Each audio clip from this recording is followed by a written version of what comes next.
gift card, get a game or Yeah. whatnot. Yeah. Oh yeah, that's what I was going to do. That's why I decided I was like 27 months is more than enough.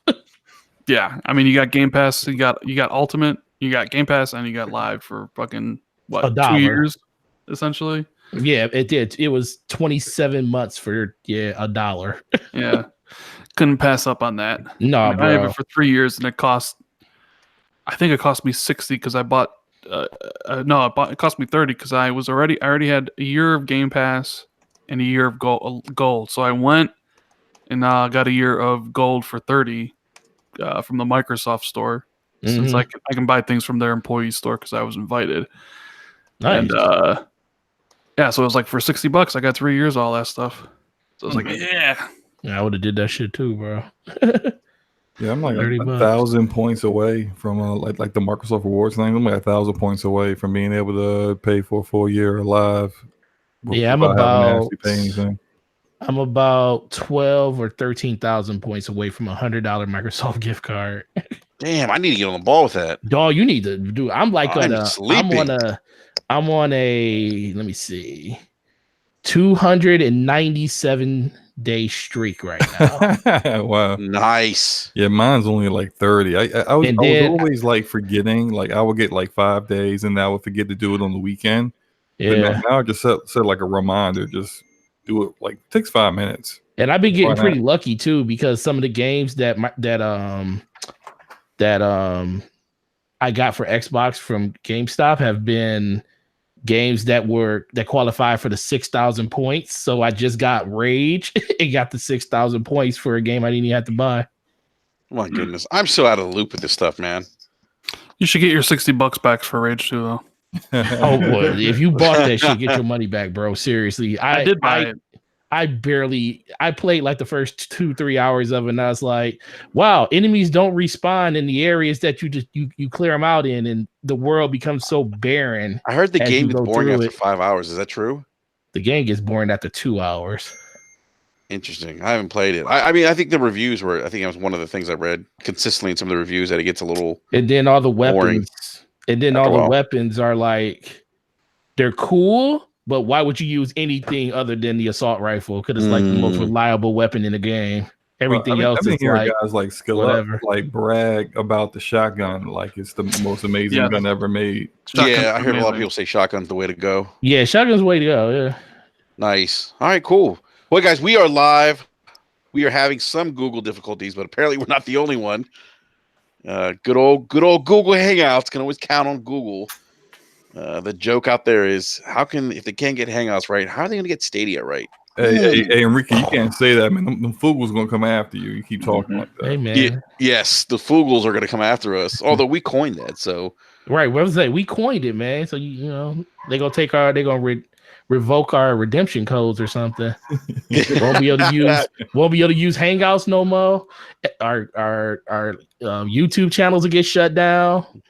Watch what you say, bro. Yeah, no, I hear you. I had somebody tell me to basically not be so brash on Twitter today, because the people that give me money for YouTube are gonna. I was being anti-consumer. The people that give me YouTube money are gonna unsubscribe. I'm like, yo, I don't get any money off this shit. I'm like, I wish I did. Love of it, man. Anyhow, we got a great panel tonight, guys. We have a returning guest. It's been a long time, by the way, very long time. We have Mr. Rand Thor 19. What's up, Rand? Yeah, it's been a while, Enrique. Finally got some time late at night do the show. So can't wait to talk about whatever you have planned, because I don't know. Yeah, we're gonna talk some NPD. Our buddy Matt Piscatella released a great YouTube video, by the way. I don't know if you guys caught it, but great YouTube video detailing April's NPDs for the video game industry, the US, and we'll be talking some E3 leaks, more specific related to Xbox. So great to have you on, Rand, man. It's always a pleasure. We also have returning. I'd call him undead. I forget what what is it again, Nick? I'm sorry, man. It's undead something. Well, it's 3XVI, but you can just call me Nick, because I've ditched the the name, so to speak. I haven't used my gamer tag as my thing for a long time. So, because I figured if people wanted to insult me on the internet, they could at least use my full name. Well said, my friend. Well, we have Nick returning. Nick, great to have you back on, man. I think it's been a little while since we've had you on as well. So it's definitely glad you could join us, man. Always glad to be here. Yeah, and without further ado, we have the rest of our panel. We have Mr. Slow Mo Backslap. What's going on, man? Nothing much, man. This is I was looking forward to tonight. It's going to be a very big change of pace compared to how Scumcast was last Saturday. So, oh Jesus, oh boy, I didn't get a chance to catch it. Oh boy, I heard things went a bit off the rails. I heard that too, but I haven't listened to the podcast. Make sure you put your earplugs on around the 1 hour and 57-minute mark. Oh, I heard it was off the hook, but I haven't heard the whole thing yet. Yeah, it's crazy. It's pretty crazy. All right. Live from South Florida, from his yacht, Mr. Eric Jackson. What's up, man? Hey, what's going on? Happy to be back with you guys. I know I missed last week, but yeah. No worries, man. No worries, man. And the man they called Nautical, but it's not his name. It's Gaming Forte. What's up, Forte? It depends on who eyes you actually are looking through. No, man. Cool. It was a very eventful week. Driving in a car to Virginia and back within 4 days is not fun. Dude, what part of Virginia, man? We was in Charlottesville, so we were on the campus of University of Virginia. Yep, we was on UVA because my cousin graduated from law school there. So nice. So was there for that. Going from 92-degree weather and coming back home and stepping out the car and feeling 57-degree weather in the same day was not fun.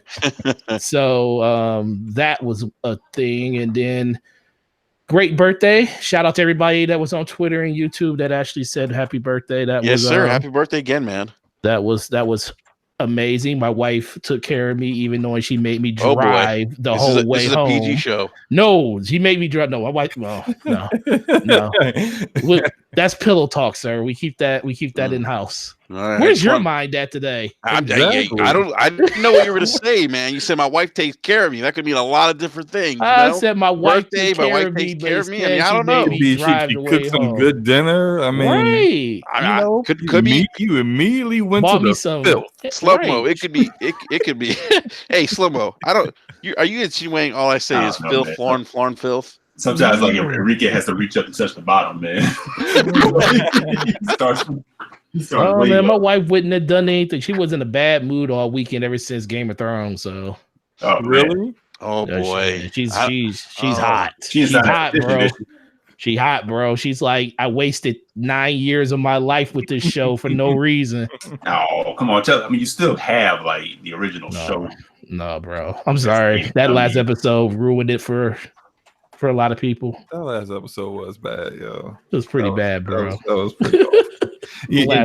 George R. Martin's like trying not to I don't know like after his blog statement whether his ending is the same or not, and he's like yes and no and no and yes and yes, and I'm like, oh god, I can't stand that book ain't coming out, bro. It's been 8 years since the last book. Oh, he's cashing in those checks, man. Come on. At this point, bro, if he brings that book out and it's drastically different from what they did on the show, it's gonna be even more of a mutiny. If they kill Bran, might just walk it all back. The fucking White Walkers actually made it to the very last episode. They actually won. They sat on the Iron Throne. What?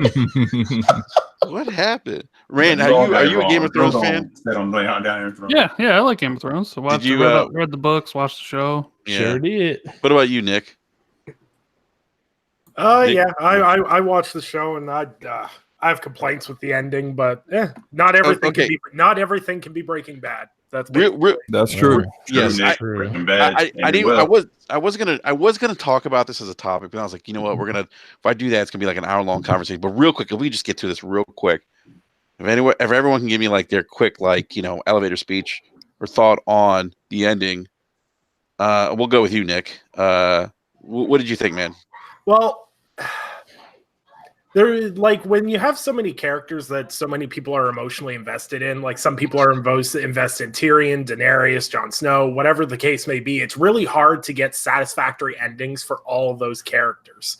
So for me, like, Sansa's ending was okay. I really liked the whole, like, this isn't the last episode, but the Mountain and the Hound fight was probably one of the best character arc endings in the series. That was great. That fight was epic. That was amazing. I love that. Don't hate Forte. The Daenerys turning evil and then dying 30 minutes or 40 minutes in the last episode was really, really too fast. I could have done a whole season of evil Daenerys. I could have lived for that, but it is what it is. And also my biggest complaint was Bran becoming king at the end, because like this dude just sat in the bushes, got high on berries for 8 seasons and takes the Iron Throne. Like this dude was out in the wilderness for like 8 seasons. We're like, what was the importance of this character? And they're like, oh, he's gonna be king. I'm like, what? I feel like they wrote him into being king just because no one was predicting that. Exactly. No, man, this show. We did it, guys. We brought it full circle. A Stark's on the throne. We did it. Man, let's be for real. I want to, before you chime in, Forte, I want to go to Rand. Go to our guest first. Rand, what were your thoughts?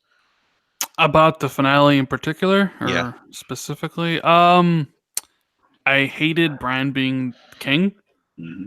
I thought it didn't make any sense, considering the previous season he said he couldn't be lord of anything, right? Especially Winterfell. So it didn't make any sense to me. Although I guess you could say who really is left to be king since everybody died, but I thought it was just dumb. I didn't really have an issue with Jon killing Dany. That's kind of what I always thought was going to happen. I have an issue with how she basically snapped over the course of 3 episodes. I thought that was really rushed writing, and they should have explored her descent into madness over the course of the season instead of 2 episodes. I thought that kind of Rand, by the way, they did a really good job of that in the books, I thought. Well, yeah, I mean, Dance with Dragons, they did. You can do a lot more in books. Absolutely. But yeah, so they kind of gave, to me, season 8 basically, it was like the writers plotted out the endings, and then they just move people into place regardless of character motivations. It was like, okay, we need Bran to be king. We need this to happen, this to happen, this to happen. How do we get these things in place? And it's like they make Tyrion incredibly stupid. They make, hey, Dany forgot about the Iron Fleet, which is why she lost a second dragon, which caused Missandei to get captured, which caused her to get, her head chopped. Like, none of that stuff really makes a lot of sense to me. It's incredibly bad writing. But a lot of these things, it's about the journey, not the destination inherently. So while the destination was lackluster, I still can't forget the great episodes and that the show gave me. These past 8 years. So yeah, okay. Forte, you're dying to chime in, man. I can surely forget this last season. Real quick, man. Just real quick. I can forget this last season. I can't forget the first 7, but I can forget this one. Look, man, this show, I love this show. My biggest problem with this show is one word. Everybody said it, rushed. They saw that Star Wars money for 2022 out there, and they said, we got to wrap this up. And the motivations were stupid. Character development just went out the window. People were just, water bottles left on set. Fucking Starbucks cups left on set. Bro, they gave 2 fucks about how this series ended. They just wanted to get to a end. I don't have a problem with the endings per se for each character. Like I said, Rand said it perfectly. This could have been broken up into 2 extra seasons. HBO actually wanted to do 10 seasons of Game of Thrones. The fact that they cut it down to 8, and that was under, and that was even being fought against by D&D because they only wanted to do 6 seasons. So they actually got an extra season out of it. But this season alone should have been 1 season of the Night King, 1 season of Daenerys going straight chaotic, and just Cersei did stuff in this in season 8 that I just couldn't understand. People standing on a wall with a dragon and scorpion taste pointed at everybody, and the army sitting right there. Since when did she become so humble to let people just stand in front of her? It was just so stupid. I suspended disbelief on it because I love the show, but that last episode literally torched how I felt about, not about the show in general, but how this whole thing ended. And that's all I'm gonna say about it. All right, man. Fair enough. Let's go to Eric Jackson. Yeah, I'm not going to say too much more about it because I think Rand and Forte kind of hit it on the head. It was rushed, and it was absolutely for the reason that they wanted to get out quick to get into Star Wars, and it just became apparent. The first 3 episodes of the last season were actually pretty solid, I felt, and it felt like they were really about to tie it all up, and then all of a sudden it just went downslide, and like Forte said, it became lazy, and it became a meme when you saw like in a production that big, there's no reason a cup should not have been spotted by anybody, or a water bottle by somebody's foot. That's just like, let's go, right? Yeah, and it's just like little things, man. Like you could tell, like, you know, they killed off Rhaegal just because they couldn't have a conflict where Jon's riding a dragon, and now they have Daenerys doing everything that she's doing. I thought it was a tremendous missed opportunity. Like, to me, Grey Worm should have had no say in what happened to Jon. Your queen is dead. So if you feel that strongly about it, let's go. Pull out your staff. Jon gets his sword. We do a trial by combat. Finish it off that way. You know what I'm saying? It's just missed opportunities. And then, like Rand said, I said the same exact thing. It's like, for most of this season and even parts of last season, Bran did nothing but try to convince us that he's the three-eyed raven. He's no longer Bran Stark. And then all of a sudden it's like, oh yeah, okay, I'll be king. I'm Bran Stark again. You know, it's just a bunch of silliness in a lot of ways. I don't overall hate the final episode. It is what it is. We've had worse final episodes of shows, in my opinion. But the whole of what the show has been over the last 8 years is greater than the sum of that finale. It doesn't ruin everything for me because I've actually been going back and watching the whole series. Yep. And yeah, Tyrion kind of took a turn at the end, but if you go back, that dude has been consistent through that whole show. Yeah. As far as like an actor and bringing the weight to it, you know what I'm saying? So yeah, so I mean, it is what it is. And like Nick said, it's just, I wasn't completely sure how they were going to end it. And I knew no matter what they did, it wasn't going to make people happy. When something is too big, it just can't, it's just hard to land it. I just wanted them to try though. Just try. Yeah, at least give it a just try. That's the biggest problem. They didn't try. And yeah, like I said, it is what it is, but it's just a shame. It is kind of a shame that a show that big didn't get the respect it deserved in finishing. Yeah, it's like a petition to redo season 8. It's crazy.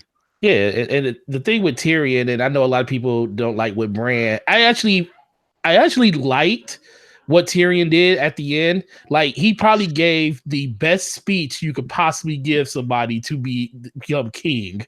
So I was digging that a little bit because it was kind of what Tyrion always was.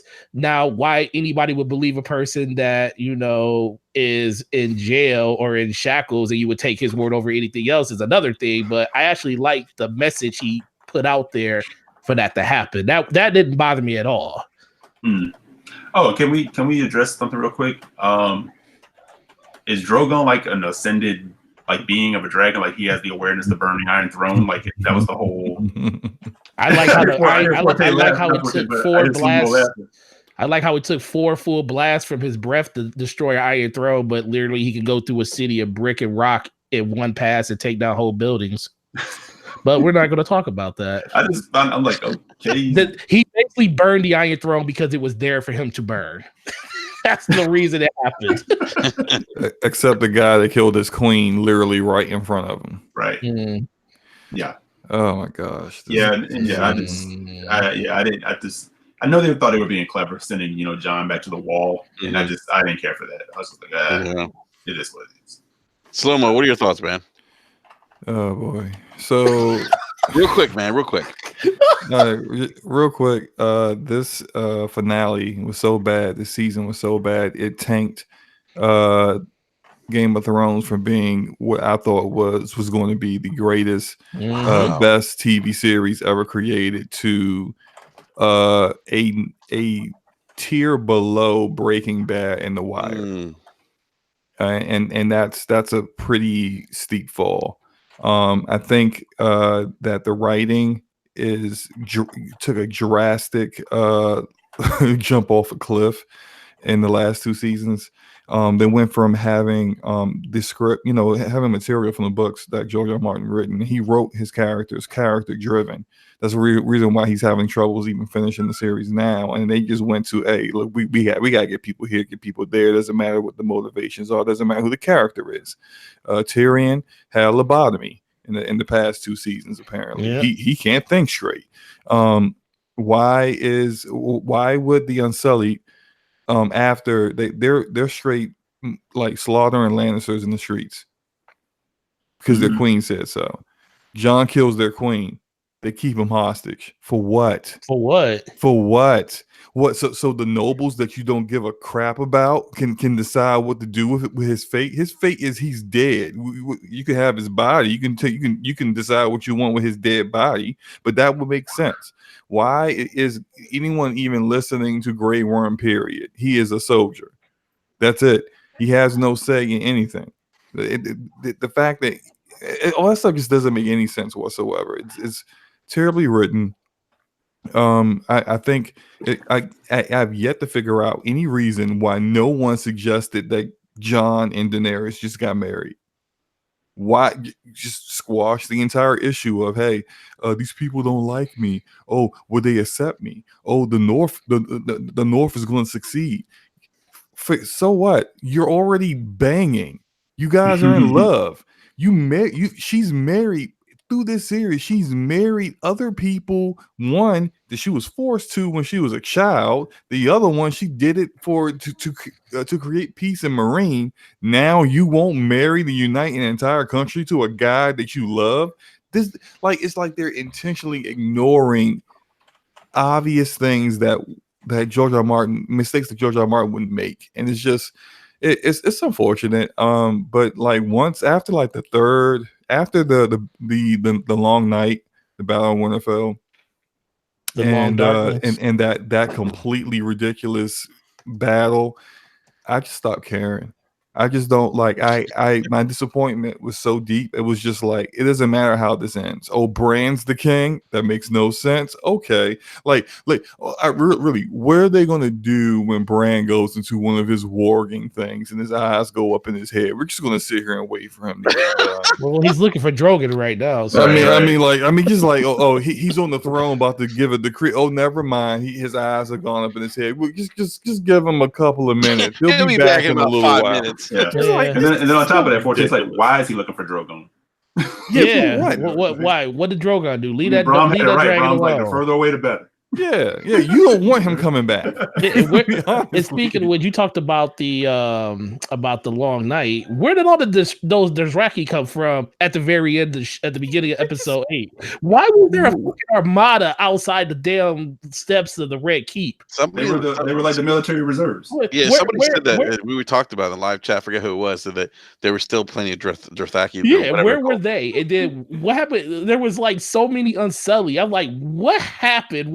When did we get this gigantic army from nowhere? Yeah. They just keep multiplying out of nowhere. They deplete their ranks and they just come back. The next episode, they got like a whole nother platoon that you didn't see. Right. Hey, did they literally move the Unsullied to a retirement community? Basically, calling for backup. That's what it was. Well, they moved into a retirement community where they'll eventually all just die out anyway because they don't have like equipment to continue on. Yeah. I'm just saying, That was just stupid. All right, pretty bad, man. I think that's pretty consistent. I think for what a lot of people have been saying about the ending in season 8. I'm with you guys. Thought it was rushed. I did enjoy the ending though. The whole Bran as king just didn't make any sense to me. I was kind of like, what? Wait a minute. Like, really? Who was going to be king? I thought you said you weren't the lords of anything. You were the three-eyed raven now? Like, what? Now you're king? And we're going to send Jon to the wall. Yeah. There's a giant hole in it. What does not what protect exactly anything is he nowhere? protecting? And the people that want him dead are literally leaving on ships to go somewhere else. Yeah, Right. they It made no could just sense. bring him back So- and make him king now. What's going to stop them? But you know what I noticed? Where was the hole in the wall? Yeah, why did they use the passageway to go through the wall when there's I a don't know. hole the size of that a Not only dragon put that, into but it then- earlier? But then you have in the whole discussion, Sansa's like, she's all like, "Oh, well, the North is going to be independent," and Bran's just like, "Okay," and then like, what? Literally, everybody else is going to be like, "Well, us too. We're independent." Yeah, as well. I like to be independent too. Right. Or how about the fact that Daenerys told Yara that she would, if they won, she would allow the Iron Islands to be independent. So why didn't she speak up when the North declared independent? Like, what about D&D me? forgot about that. You know, it was too far ago in their writing. about a lot of things. They forgot that they said that in that season. They forgot about the Dothraki that were in the actual episode. What happened to them? Are they just roaming the 6 kingdoms, raping and pillaging now? Because literally no one knows. They showed some of them. They basically like moved into King's Landing and were just like kind of walking around with everybody else. There was one scene that had me laughing. So you know the scene where Grey Worm's about to kill the Lannister guards, right? Yeah. Yeah. And John's just like, "What are you doing?" And he's like, "We do what the queen says." And he's like, "I'm going to see your queen." And then he walks to the, up the stairs, and Dany gets off, and you have the shot with her with the backdrop of the dragon's wings. Yeah. And standing right to the right is fucking Grey Worm. So how did he get Wait a there? minute. How did he get there? So God, fast? wait a minute. Apparently he's Flash. Apparently John like ducked into a corner and cried in a fetal position for an hour and allowed Grey Worm to get there before him or something. It just makes no sense. It was just so many inconsistencies. It's like when Tyrion went down into the pit to go look for Cersei and Jaime. If I remember correctly, at the end of that episode, the whole freaking building was falling down and rocks everywhere. But when when they show that one scene, it looks like they cleared a path for him just to get to that one pile of rocks that perfectly fell on top of Cersei and Jaime. And all he had to do was remove like 3 or 4 rocks to see their face. I was like, bro. I don't know, but yeah, I mean, you get like a ton of bricks falling on top of you, you're not gonna necessarily be like. And why is it like his whole motivation? Hey, what's the hidden dragon scene? I don't think I caught that. What you say? The hidden dragon scene. No, he's talking about what Tommy said. Yeah, Chief Tommy said the hidden dragon scene was great. I didn't catch that. I don't know what that is, but his Tyrion's whole motivation for saving Cersei was ridiculous. He hates Cersei. He's hated her for the longest time. Now all of a sudden, oh, she's pregnant. We have to save her now. Yo, Oberyn literally told him she pinched your dick when you were a baby. She just hated you. She hated you, man. She hated you, bro. Like, come on. This doesn't make any sense. He does not care for her one bit. Like, and now all of a sudden he has this big need for his family to survive. If she was in the Red Keep when he escaped and when he killed his woman and he killed his father, he would have killed her too. Yeah, he should have. Yeah, I mean, come on, all right, well, Rika, I think you want to move on from this subject. Yeah, before it does turn into an hour conversation. Yeah, because we can certainly go further. But there's more Game of Thrones, but I'll say this: The Wire is still GOAT for me. So I'll leave it. It's still GOAT to you? Yeah, The Wire. Yep. The Wire had some iffy stuff going on in those last. No, see, The Wire had a bad season. Also had a bad ending though with what's his face? I forget his name now. Marlo. I just think the whole world wasn't watching it like they were Game of Thrones, so it seems magnified. That's true. Yo, it was dumb. It was dumb with staging a serial killer. That was stupid. What's that? I mean, it wasn't as bad as Lost. No, Lost. Lost was terrible. Yeah, Lost is. Yeah. No, I said McNulty staging serial killers was stupid, man. Yeah. I didn't think anything could have approached Dexter, because that's what I felt like I was watching in season 8 of fucking Game of Thrones. I was watching this shit. Ridiculous. I even tweeted it when I was watching. I was like, "Am I watching the last season of Dexter?" Oh my goodness. Dexter's season finale happened in season 5. 4. Was it 4? 5. 4 or 5. One of those. Yeah, it was. Yeah. And after that, I was like, wow, this just went off. Yep. Might as well stop watching this. Yeah. All right, guys, let's move on to some gaming related topics. Let's do it. Get off the TV stuff. NPD came out yesterday. Matt Piscatella, our friend, who is the NPD analyst for the U.S. gaming industry, put out a great YouTube video. If you guys haven't checked it out, if you look up Matt Piscatella, I'll pop up on YouTube.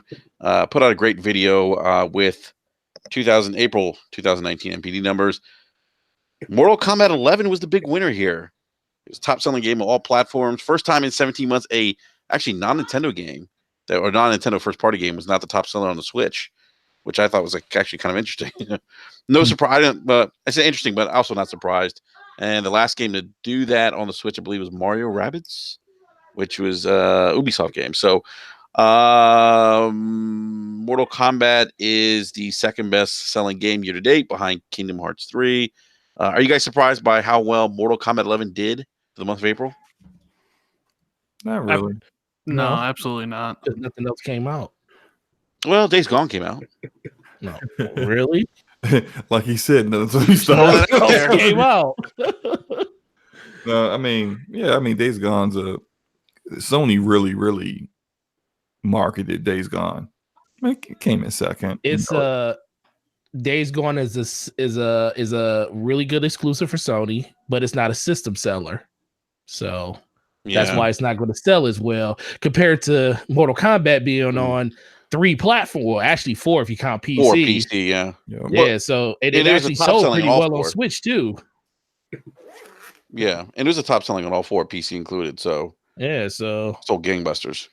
Yeah, it came out on the 23rd too, so it didn't even have the whole month. Yeah, that's true. That's a good point. And despite some of the I think mixed reviews with Days Gone, came in number 2. And it's actually Sony Ben's Studio best selling game ever. Which I was kind of surprised. The only other game they got is Golden Abyss. Oh, what else? Siphon Filter's great. Siphon Filter, that's Siphon Filter was the other one. Yeah, but games didn't sell. Really games don't sell like they sold back then. I mean, games sell way more than they sold back then. Yeah. Let me ask you something, Forte, because you're in the retail industry, on the gaming side. If you compare Days Gone to, let's say, God of War last year, because they released same time frame. I mean, I think we know the answer, but did you see like less enthusiasm from customers coming to your store and picking up PlayStation 4s for this game, or versus God of War? I didn't see people picking up PS4s for this game. That's why I said it wasn't a system seller. And even Sony themselves said it wasn't a system seller because they didn't release a custom console for the system.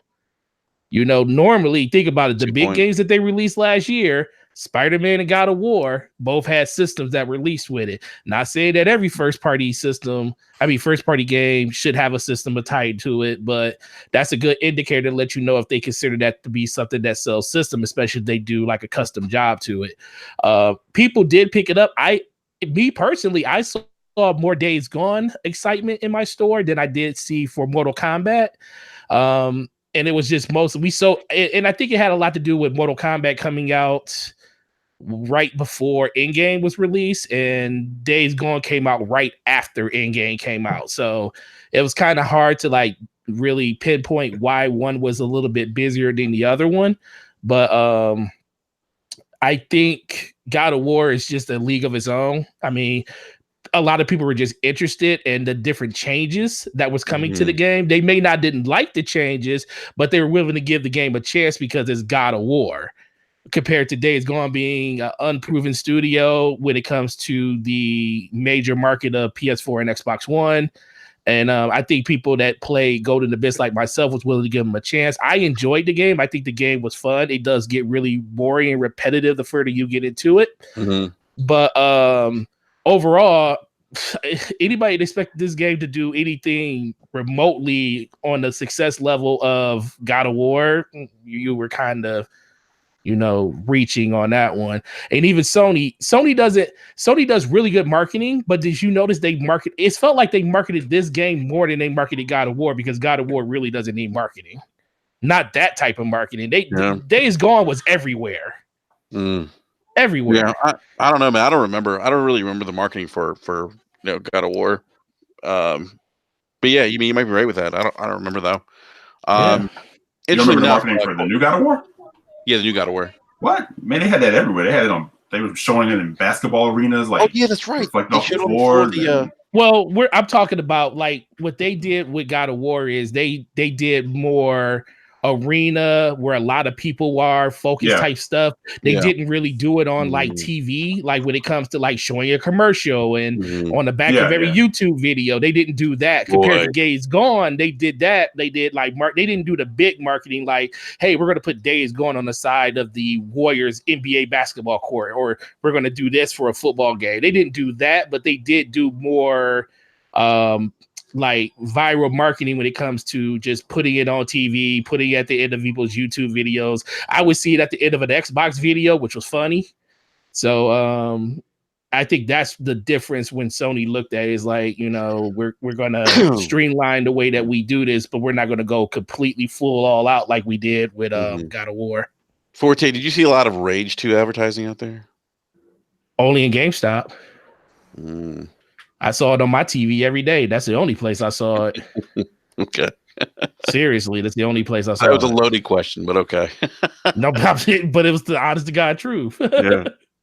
All right. Interestingly enough, Matt did mention that in terms of Days Gone, he said he did say its debut month sales are the 7th highest in history for a Sony published title. The other Sony exclusive to round out the top 3 was MLB The Show. Matt said that the show is the best-selling sports title year to date, but we know we have Madden coming up and NBA 2K at the end of the year. It's the 10th best overall selling game year to date. Kind of, it's interesting. Like Randy, maybe you could chime in on this, but I think hasn't Phil been asked before? Phil Spencer asked why Xbox doesn't have its own baseball game. I mean, that's the effect. Like it's not like there's not really demand for it or something. I don't remember exactly what he said, but I mean, I think he says, well, you should probably ask EA, because EA or N2K, because 2K had the license last. That's I think. Right. Yep. Yeah. I think it just has to do with the fact the license probably cost them a lot of money, and they feel like they wouldn't sell enough copies to cover the costs. But clearly, people buy MLB The Show. So I don't know why 2K or EA doesn't take a look at maybe getting the license again. Because every single year, people's like, I want to play baseball and I want to play a good baseball game. Only place to play it is PlayStation.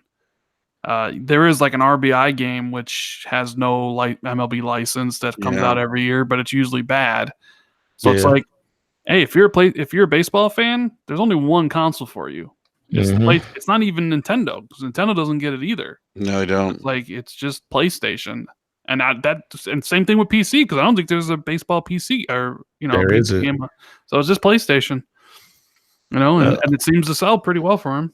Yeah, you think Microsoft would ever look at a scenario where they might say, hey, you know what, selling well on the PlayStation, maybe let's pick up the license, maybe partner with, I don't know.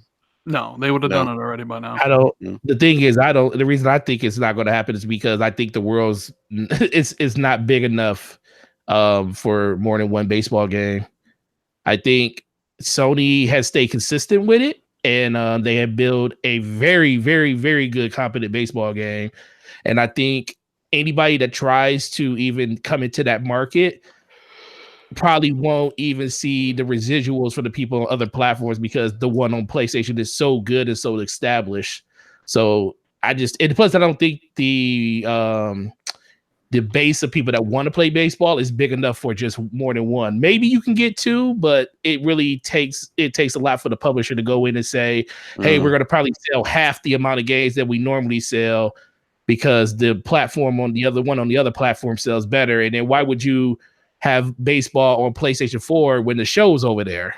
So you're pretty much not gonna sell over there. It's gonna be like that NBA Live syndrome. Live people say, why don't they just keep making live? Well, it's a reason it comes back. It goes every year, comes back every year, because 2K just eats up all the pie. So don't be surprised if there's no NBA Live 20 this year, because they haven't said anything about it. No, they haven't. Not yet. Yeah, that's true. That's a good point, man. It's a good point. It's a good point. So I've never played the show. I've never played it. I heard it's good. I know Matt really loves it. It's really good, especially now that you could carry your seasonal characters from game to game now. So anything you spend on those characters when it comes to the in-game currency, it will move over. They did a lot of quality of life changes to the game that makes people really happy when it comes to playing that baseball game. Yeah. Oh, big shout out to Jay Fonzarelli. He says baseball is boring anyway. Shut up, Franz. That's kind of true. It's definitely boring as hell, but he probably owns it on PlayStation. Hey, baseball is not boring. Baseball is America's pastime, guys. It used to be America's pastime. Yeah, American football has exceeded that decades ago. Chief told me just told Jay Fonz that MMA is boring. and the Patriots sit in the catbird seat. Oh, the Patriots did what? The Patriots sit in the catbird seat. Just let you know that. Oh boy. Whatever. Can see a good old Bobby Kraft got off, I think. Well, he did. Well, never mind. Well, the funny thing is also that, like, I mean, why would Microsoft do a sports game if you think about it? Like, which studio would do that for them? I don't know. But like, which of their current studios? You guys remember NFL? Was it NFL Fever? Was it 505? I don't know who the fuck made that game. Who made Fever? I forget who that was. I don't know. I don't remember. But I mean, it's just not worth the investment, cover, to build a studio, to make a sports game, and then have to pay for the license. And it's just not worth it. They did have to fight with EA for licensing because they have all the sports games with the exception of baseball. Yep. It looks like NCAA might be coming back. It's being rumored. What's coming back? It's being rumored that NCAA is coming back because of the whole petition to start paying college athletes. And if that happens, we'll get college football back. And if that does happen, I will go back to playing football again. Yep. They are not paying college athletes. I don't want to go down a rabbit hole. But NCAA does not. That's a whole nother rabbit hole. You know, we should do a separate podcast on that because Forte, Slow-Mo, I think you and I probably have similar opinions on this. Yeah. I'm not a big fan of the NCAA. It's freaking ridiculous. And it's even more ridiculous. They call themselves a nonprofit organization. You pocket billions. They're richest. They're one of the most powerful nonprofit organizations in the country, one of the wealthiest. You want to know where all that nonprofit goes to? Yeah, I know where it goes. All right. So Chief told me in live chat says Xbox needs a soccer game. What? They have FIFA. They have FIFA. Yeah. Why do they need a soccer game? Confused by that. And they got PES. Do they have that now? Is that on the Xbox? You're right. No, is PES on Xbox? No, PES not on Xbox. On PlayStation. Yeah, that's PlayStation. You're right. Damn. Yeah, everybody wondering what PES is. Pro Evolution Soccer. Yeah, Pro Evolution. Yeah. I'll tell you, man. Like, if they want to make a ton of dough, EA should bring back NBA Street, like today's players. Fever was Microsoft XSN Sports. So a company, a developer that's not here anymore. No, I thought XSN was a sports network that they came out with. I don't remember. That's like such a long time ago, like 16 years ago. Longer than that. Great years of original Xbox. Yeah, love the OG Xbox. Yeah. Yeah. All right. Going to hardware, console spending was down. But except for the Switch, Matt said the Switch is still selling very well. PS4 and Xbox have seen declines. He said hardware spending down to 2016 levels. And then Nintendo Switch was the best-selling hardware platform for April 2019 and the only platform with year-over-year growth. Now, I do want to run down the list of the top 20 games for April. We talked about Mortal Kombat, Days Gone, MLB. Slow-Mo, you'll be happy to hear Tom Clancy's Division 2 is number 4. That's interesting. It's still that high. It's a good game, man. It's an excellent game, but you would think at some point it would start to get down into like the teens. Yeah, that might be next month. But you know, a lot of people now are getting kind of pissed off with Massive and Ubisoft with some of the things they've been doing lately. So we'll see what happens. Yeah, we'll have to talk about that. Maybe talk about that next week, Slow-Mo, because I that's actually I think a great topic.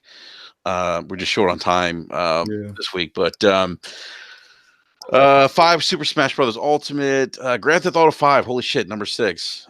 I mean, they shouldn't even say Grand Theft Auto 5. They should say they should just say Great White Shark Cars. True. That's basically what you get with that version of the game. but these guys are just printing money. I mean, this is ridiculous. Didn't they announce over 100 million? I mean, like 105 million, some crap like that. I think so, man. I think so. I'm telling you, it's stop printing money on that game. The Rockstar Crunch works. I don't know, man. Slow mo. Yeah, okay. We're not going to go down the rabbit hole again. Ask their developers if it works in that. Well, you ask Take Two and Rockstar. Sekiro Shadows Die Twice is number 7. I was actually surprised. I'm still shocked that's so high still. Yeah, me too. Sekiro. Oh, really? Oh, that's okay. You know what's funny? I always wondered about this about NPD. Who's to say that these games really sold? Who's to say these games really ain't sell crap, but like 100 copies of a game, but the ones at the very top that carried the month just didn't push all the other ones down far enough to be off the list. I don't know, man. We don't have the exact number, so I don't know. I haven't sold a copy of Sekiro in probably a month. Yeah, but you're still just one store, though. You gotta think about the whole. It's still like a microcosm of my area, and maybe people in Michigan don't like From Software games. But also, when I look at the inventory, I mean, now granted, this is where not used games, but where digital really comes into play, because you really don't have digital numbers on it. But like when I look at inventory for like within 100 miles of my store, like most stores only got like 2 or 3 copies of Sekiro. So like, like you said, it's like one area compared to a whole, world of selling the game. It's just crazy to me to think that games like that still NPD like they do. Grand Theft Auto NPD and it's still weird to me because I don't remember the last time I sold a new copy of that game. It's all digital, man. Yeah, that's what I'm saying. It's all digital from PSN and Xbox Live. Well, they're including digital, if I'm not mistaken, in this, right? If they are, they are. Reason that's definitely the reason they're NPDing. Yeah, so that could be why. I mean, that could be why. I mean, that you Sekiro, you're not seeing it, sold retail, but it's probably digital too. And plus, not accounting for sales or places that have sales on it and stuff. Yeah, like Epic charging people for discounting their games. Oh my god, that's a whole nother conversation too. We'll have to talk about that next week as well. All right, Call of Duty number 8, Black Ops 4, NBA 2K19 number 9. Rounding out the bottom 10, Yoshi's Crafted World, great game. Red Dead Redemption 11, Mario Kart 8 at 12, Assassin's Creed Odyssey at 13, Minecraft at 14, Super Mario Brothers U Deluxe 15, Final Fantasy Remastered 16, The Legend of Zelda 17, Jump Force 18, Battlefield 5 19, and Randy Pitchford should be happy about this. Borderlands number 20. Now I saw that and I wondered, is it the original Borderlands or is it the Game of the Year edition? I think it's the Game of the Year edition.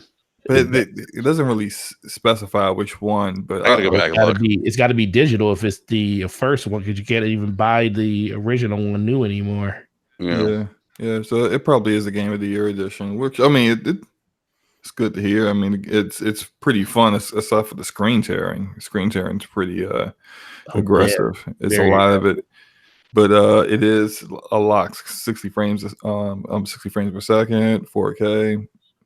I'm enjoying it. I'm having fun. So, only other game I've really been playing outside of the Division 2. So, yeah.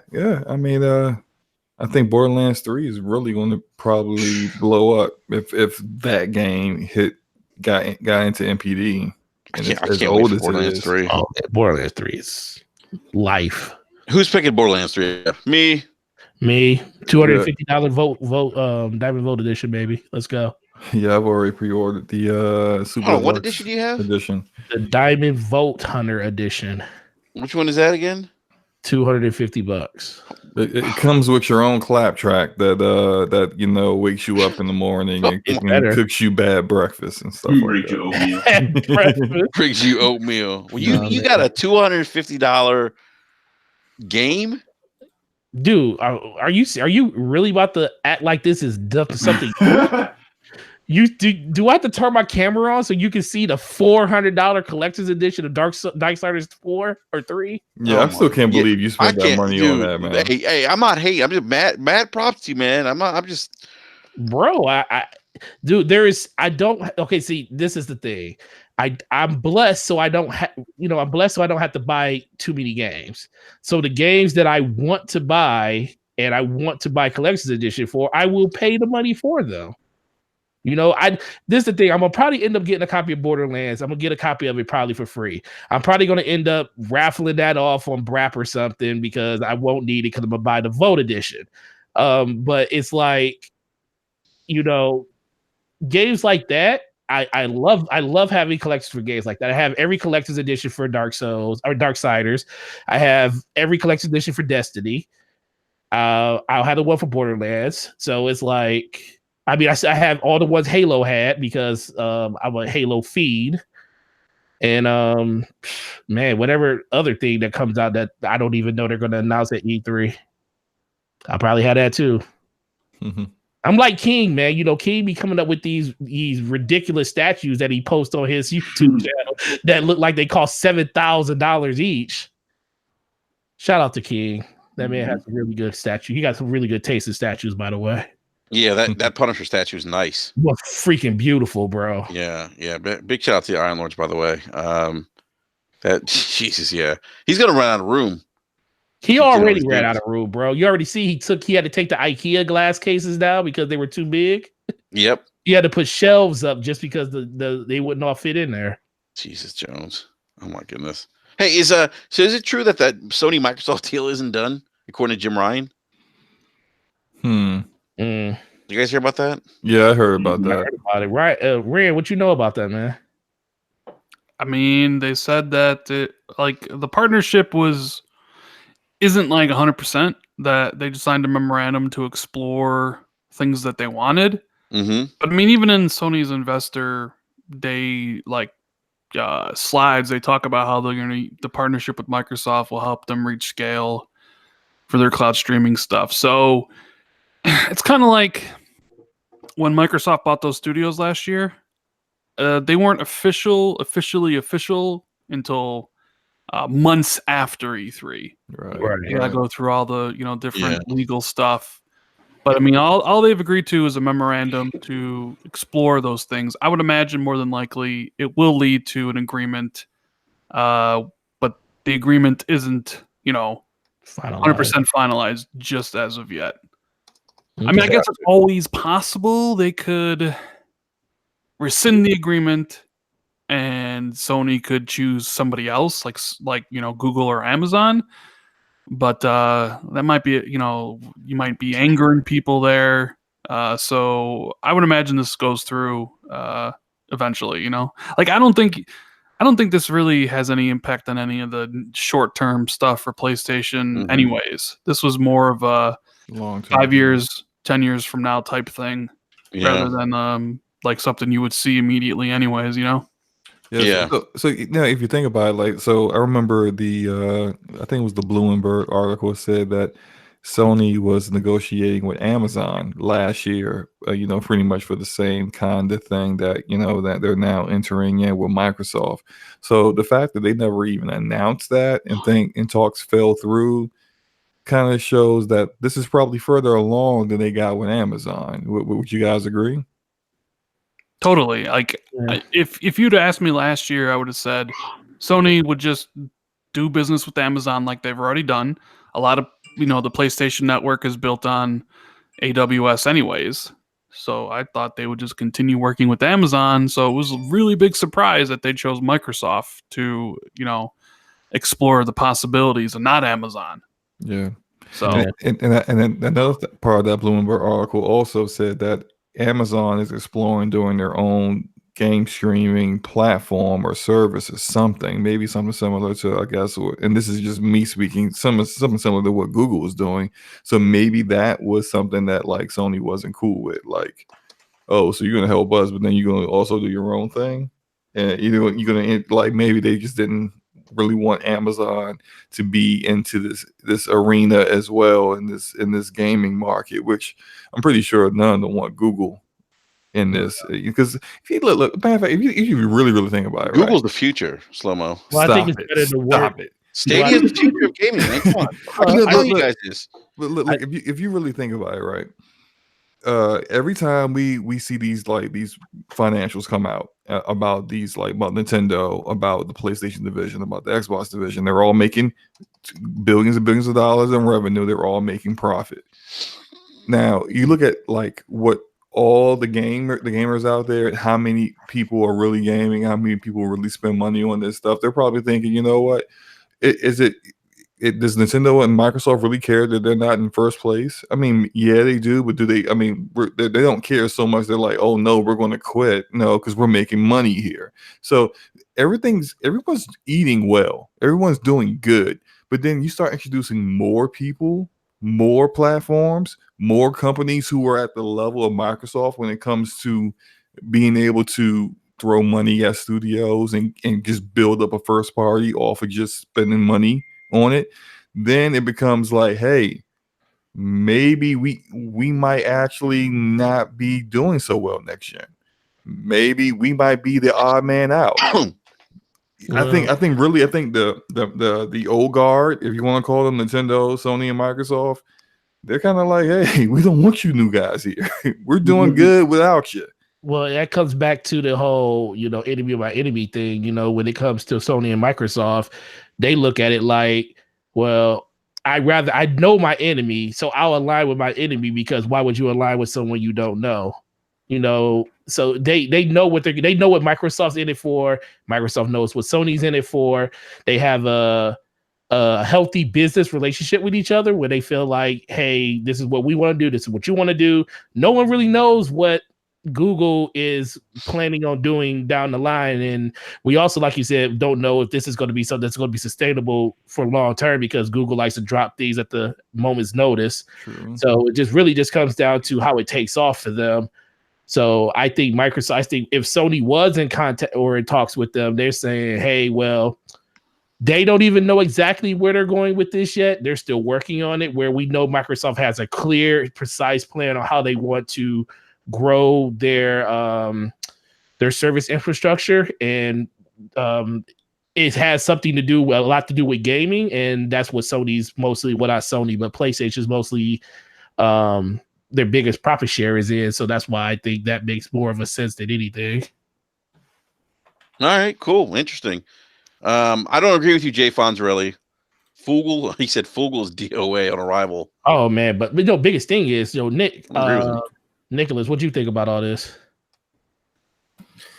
Well, it makes a lot of sense in terms of Sony and Microsoft, and now we've got the whole rumor going around with Nintendo looking to use Azure as well. It kind of makes sense that the traditional console market would kind of band together and work on something like this. I'm not going to say cooperatively, because everybody's making fistfuls of money over this. And that seems to be what a lot of people are missing on this. This isn't a one-sided deal. This is Microsoft is getting specific things they need to strengthen their business. Sony's getting specific things to strengthen their business. This is all about them making more and more money. And what people are confusing, I think, is everyone thinks that streaming in the next 3 years, next 2 years is going to be how everybody's going to game. This is future proofing, if anything else, and this is just them trying to reach a larger part of the pie. It comes down to that whole statement we saw the PlayStation report where they called, quote unquote, PlayStation, the console market is a niche product. Comparatively to the mobile market, to browser games, things like that, it is comparatively niche. But the question is, can somehow can any of the big three reach out to the people that are mobile gamers, that are browser gamers, that are gaming in a different way? Can we bring them to be part of our pie? So how can we entice them to be there? And I think this is an exploration stage. And I think Sony made a really smart move by hooking in with Azure servers, because as everyone knows, Microsoft's pretty much the leader in terms of cloud technology. So it kind of makes sense. And instead of having to do everything internally and spend a bunch of money, you pay a percentage to Microsoft, you get access to the stuff they've already invested in for years ahead of time. It's really smart business. That's all it comes down to. And I really don't think you'll see the effects of this for, as I think it was Rand said, I think 5-10 years before you start seeing the real effects of this. Like, I just want to be able to play my games on the go. Like, I want like remote play for my Vita. I want that to be anywhere. I want that on any device. I want to be able to play my Xbox games, my PlayStation games on my PC while I'm on flights or while I'm traveling, while I'm commuting. That's the future I want. I want to be able to play a game on my console, turn off my console, boot up my laptop on the train, and be able to keep playing the game I was playing. That's the future I'm interested in. Yeah. What do you guys think that systems like Nintendo Switch have expedited the wherewithal of people, like how these companies think about having your games played everywhere? Because the Switch, the big kick on that system is the fact that you could go anywhere with the system and play it. Do you think them seeing this system doing so well and the mobile part of it being such a big part of it, that's why you're starting to see such pushes towards like allowing our games to be played on different devices, or just having them be able to play on the go where people could just have those games where they want them? Yeah, you know, I think that's actually just a natural progression of the industry and where it was heading anyway. No, that's what I'm saying. But I think the Switch actually made it, the Switch being as good as it is now in people's eye has just made it move a lot faster. You mean the consumer or like the industry? No, the consumer. The consumer, and well, this is the thing. Consumers drive what the industry does. When consumers go out and spend and make the Switch one of the fastest selling systems ever, they're about to pass Microsoft literally in half the time. It lets you know that that's what the people, well, it's not saying that's what all people want, but that's what a significant part of the industry wants. And when the top heads gets wind of that, they start adjusting to that. Why do you think we started getting things like Kinect? And why do you think we got things like PlayStation Move halfway through the 8th generation or the 7th generation? Because Nintendo, it came to a situation where everybody realized what Nintendo was doing was working. Well, I think there's a lot of value in the Switch. I think people saw the value in that. Hey, I can play this on my television like a traditional console, but I have the flexibility of, playing on the go. And I think to your point, you're probably right. This may maybe have piqued the interest of consumers in terms of maybe game streaming in the future, and what that might look like. But well, it's just like Xbox Live. Online gameplay wasn't the talk of the town when Xbox first did it. Microsoft got made fun of for fun of it. Ethernet port in the back of the Xbox. I remember that. They're like, but when people started, when Xbox Live became a success 2-3 years later, you started seeing the fruits of those labors pan out, and then everybody started jumping on board, and look where we are now. I just think, like he said, when Rand said 5 to 10 years from now, you're going to start really, really seeing where this is going to go. Because I think this is something they really, really want. It really goes into the face of having physical media in your house anymore. And if they can find that basically takes care of one part of the situation that most publishers and developers want to get rid of. They need retail right now, but if they get this off the ground, it gets closer and closer to that point where you don't have to have that physical media in your house, and then mostly streaming and digital downloads can really take over. Well, I mean, the Switch is already, or is in the process of outselling the PlayStation 4 in Japan. It already did. Yeah. Okay, so it already did. So, like, if you're Sony, you're looking at like, are we going to go and make another Vita when that didn't work out for us, or can we go actually invest in some of this, technology that Google is investing in, Microsoft is investing in, and go ahead and maybe we can just put our games on mobile devices that people already own. Then we don't have to worry about developing a mobile piece of hardware the way Nintendo has, and we can still be able to compete in our own home country and get our games out there to our own people that aren't buying them like they used to in the past. I think that's driving a lot of it for Sony as well. Like it's a natural progression of things, but I do agree with Fonz and disagree with you, Enrique, about Google. I think Google Stadia is going to bomb. What? And it's gonna bomb because this is gaming. Like, regardless of the fact, like their technology could be perfect. It could be great. It could work just the way they said, even though my experience wasn't that favorable. But the fact of the matter is, you still have to have games, and they don't have that. They ain't got no games. They just got they literally hired Jade Raymond, and then 2 weeks later announced she's heading a studio. Before you hired her, what did you have? Do you remember Microsoft? Microsoft had Halo, bro. Yeah.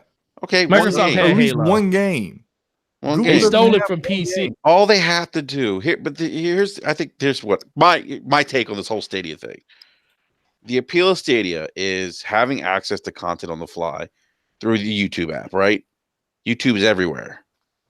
That's it. They can get third-party support and probably be fine, so long as it works. And you can have. I think most people are going to still just buy their games on the traditional consoles. We haven't. Yeah. For right now, but I think Nick said, this is more about future-proofing than anything else. But what Nick was talking about was playing a game on his Xbox or PlayStation and then being able to pause that game, go out somewhere, and continue that game on. You can't do that with Stadia. I believe you can, sir. Say again? If you're on YouTube's on your television, and you go and YouTube's on your mobile device, you're still, you're having access. Yeah. You could do it like that. Yeah. But still, you have to invest in that atmosphere. You have to go take that chance, and there needs to be a draw to Google Stadia, and having the same games that are available on Xbox and PlayStation and PC is not the draw, especially when xCloud comes out and is doing the same exact thing, where you can play your games on the go. Like, where's the draw here? Where are your games? Look, man, then there's it's dead on arrival. Look, my whole problem, I don't even have a problem with it, but my whole thought process around Stadia, people don't even want to buy games off the Epic Store because they're so used to having their games be on Steam and stuff like that. So the fact that a little shop cart button pops up on your screen on a YouTube video saying buy here now, I just don't think it sounds good in theory. It's great marketing for the game, but I think more people are going to still want to have that actual download on their system. Until we get to a point where games are predominantly played that way and playing with a physical copy of the game is the niche part of it, I just don't see it taking off in a big way. Too many bad experiences for people right now because you have all these different platforms. Well, you have PlayStation Now, and people have a bird's eye view of how that works right now. And that is like the poster child of what digital streaming is right now. Now, once we get further and further and it gets better and better, no one's not going to say that it can't get better. But as of right now, everybody's looking at it like, no way, bro. I'm not streaming my games because look how it is on PlayStation Now. But it's not a thing for today. And this is more about tomorrow. It's like the same. Tomorrow isn't next week or next year or in 3 years. Tomorrow is like 2030. and Google was launching this year, and this is all they got. They don't have hardware. Yeah. Well, they're trying. They're trying to also get it. They're also trying to beat everyone. Are you gonna buy it day? Are you gonna adopt day one? I'm gonna try it out. Yeah, absolutely. I think everybody in here is probably going to try it out. Yeah, who's going to try out Stadia? Raise your hands. I mean, let's see. I've been on YouTube for about 7 years now. I am not buying anything Google related. I'm good. You don't have a Chromecast in your house, bro? Look. Okay, you're talking to a guy who worshipped the Windows Phone. I know a dying product when I see one. Okay? Oh boy. My biggest problem with Stadia is people are jumping the gun and getting too excited or putting it down right off the bat, but I can get the complaints. Like, I was watching YouTube the other day. I was trying to watch one of my favorite podcasts, and Google literally has an ad in front of an ad to get to the video. And had an ad at the end of the video, and then when it loaded up the next video, it had 2 ads in front of that. I might as well be watching cable television at this point. Wow. And like, what's to stop them from putting an ad in front of your Stadia? Like, you're playing the newest Assassin's Creed, you're doing a quest, they're like, hey, there's a new KitchenAid mixer you might be interested in. Like, nobody wants right before the boss fight. And like, everyone's like, oh, but Google has all this money. Yes, they are one of they developed the premier web browser. But you look at the amount of stuff they failed. Whew, like, look at Google Hangouts. This shit's done at the end of the year. Yeah, they're shutting this down. Like, they're shutting down Hangouts. It didn't work out. They bought YouTube, which was a super successful business, and they seemed hellbound and determined to take the formula and run it into the ground. And because like, they have a platform that was built by independent content creators that they're now trying to shove late night television down our throats, which is why we used YouTube, was because we were tired of late night television and everything else. So I have zero faith in them to deliver in a home console when they can't even deliver on more basic features. I have zero faith on them to be able to deliver. Add on to the fact that the people that have actually went hands-on with Stadia went, this is awful. Like, people that got hands-on with it after that conference were like, it's laggy, it doesn't work. That's in a controlled environment. It should have been perfect. Well, I think the laggy, what I remember, at least, feedback was with Doom there was lag, but I think Assassin's Creed ran okay, if I'm not mistaken. Well, people did that. The Assassin's Creed test, people had pretty good results on that. That was the browser test, I believe. Yeah. And people had pretty good results with that. But the actual hands-on with Stadia, with Doom, they said you might as well like port it to like the Xbox 360 and play it with a PlayStation 3 controller. It's terrible. There was input latency, there was frame rate drops, there was pop-in textures. It was like playing PUBG when it released to early access. Oh my goodness. That sounds like my experience with Odyssey in the beta. It was a slideshow. Yeah. So, man, we can't be talking bad about Stadia. Look, man, the entire premise, the entire idea, the draw where you're watching a YouTube video of, like, say, a particular game, and then they pop up in the bottom of the screen. Hey, you can buy this game right now.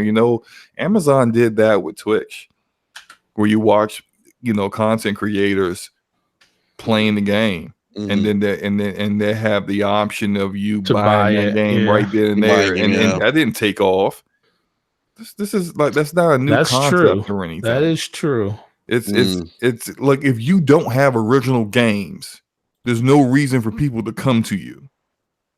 If you don't have a game that I can only get on Stadia, I can only get this game here, can't get it anywhere else, there's no reason for me to come to you. There's no reason for me to give you my business. And I don't trust Google. I'm sorry. I don't trust them to actually have the skin in this game that these other more established platforms have. Microsoft is taking their lumps and kept coming. Google is not like that. How many times has Google just quit stuff? Yeah. We're gonna outfit the entire Midwest with fiber. We're gonna just do the whole thing. Hey, how'd that go? Where's that at? Oh my God! Nuke Nukem said Stadia herpes exclusive. Wow. Yeah, wow. I do want to kind of close out the subject real quick. Eric, do you have any thoughts, Rand, or you guys have any additional thoughts on this? Not really. Okay. I do. Google Stadia, huh? Man, oh man. I mean, be gentle, Rand. it all comes down to content. Content, if it works, what the pricing model is. Are we actually buying these games full price? Is there a subscription model where you can like play for a certain amount of time? Is it like what Undead said, where like, you can play this game for free, but you're going to get ads every hour? So we don't know the business model. We don't know what games are going to be on the service, which is important. Slomo says, hey, you need to have exclusive games on your service. Microsoft seems to be doing pretty well with shitty ones right now. But at least they have all the games hitting their service. That's the thing with Google. But it's not even really about Google, too, because Amazon... So I talked to a few people who have actually know a lot about their entry, and they're going to be doing something very similar. And Amazon's like the biggest retailer out there. And it's... all these companies can see the writing on the wall. They know where the future is going to be in 10, 15, 20 years for gaming. It's going to be online, right? People like us are going to grow old and grow out of gaming.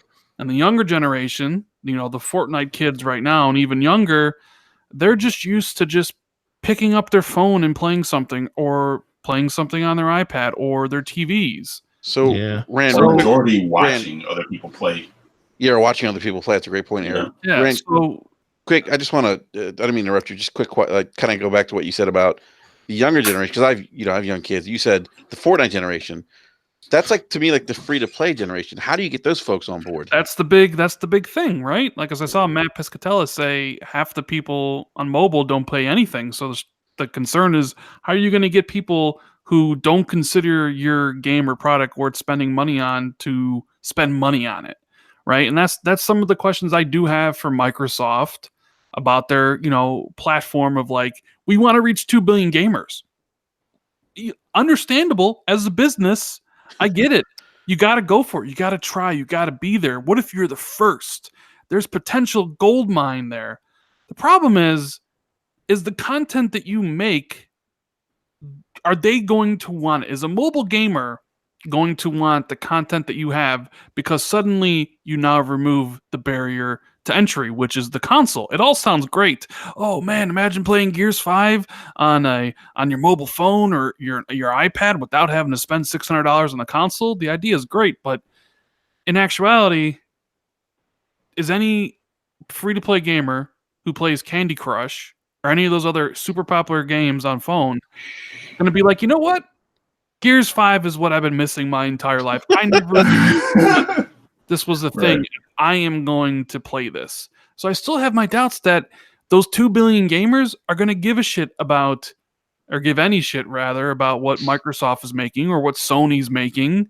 I think people know about console gaming. I think, it's been in the mainstream or gaming in general for so long that I think people know about God of War and all these different things. Yeah. If they wanted to play the game, they would be on console. Like my mom and my sister play Candy Crush and phone games. They are never going to play any game that Microsoft's put out. Sure, they might play Gears Pop, but they aren't going to play Gears 5. So I do have some like questions about the strategy, but I understand business. You gotta go for it, and it's not so much about us. Like I said, it's about the younger gen. It's about people who are how they get entertainment now and how they expect things to be. But for Google in general, it's like, I don't know, man. They need to come out and be like, listen, these are the games. Here's the pricing methods. Here's how it runs. I mean, it's really all going to come down to how does it run? Does it run well? Does it work? All that different stuff. What games do you be able to pick up? Because if it's a limited selection, is anybody going to use it? I can't see hardcore guys who have beast of rigs. Like if you built a monster PC, right? Like I have a $1,500 PC. Mm-hmm. Why would I use Google? Why would I stream anything on it? Why not just buy it natively on Steam or Epic and have it there? Why would I even consider streaming? So it's like, okay, so then the console, but it's like the console people are console people. So it's like, what's Google's play here? It has to be for not necessarily the hardcore. It's got to be for the casual market, the people who watch YouTube. Yeah. And that thing comes up and it's like, you can play me now. It's going to be very interesting to see how this all plays out. I'm very curious to see what their whole strategy is, and then I'm going to be very curious to see what Amazon's doing about all this because, they're the biggest retailer. They're flush with money too. Everybody wants in on this. All these tech companies, it's got to mean something, and they obviously have data or analytics that show like this is where gaming is going to be in the future, and if we're here first or we control it, then we're going to make billions of dollars. It's interesting. It's fascinating because I think you hit it right in the head when you said it's not about us, it's about the future. And I got young kids. My 5-year-old plays games, but his early gaming experiences were playing free games on a tablet on his Kindle Fire. And so his expectation is that's just like when I was growing up. We went and picked up the Atari 2600 and you went out and you bought games. That's how you played video games. So I think it's very much about them. And I think what Stadia is integrating with some of the YouTube features goes back to what Eric said about them, meaning the younger generation, how they like. So a lot of them just like watching people play video games. I see it in my own house. My 5-year-old and 2-year-old can sit in front of the TV and watch somebody play Mario instead of playing it upstairs on our NES. It's fascinating to watch us. It really is, because it's for them. It's just as fun to watch someone else play it as them playing it themselves. So completely different from how we grew up. But great points, guys. Eric, you have any other thoughts on this before we wrap up? No, I think all the guys nailed it, man. All right, awesome. So I do want to get to the last topic of the evening. We have some E3 press conference leaks, more specific to Xbox.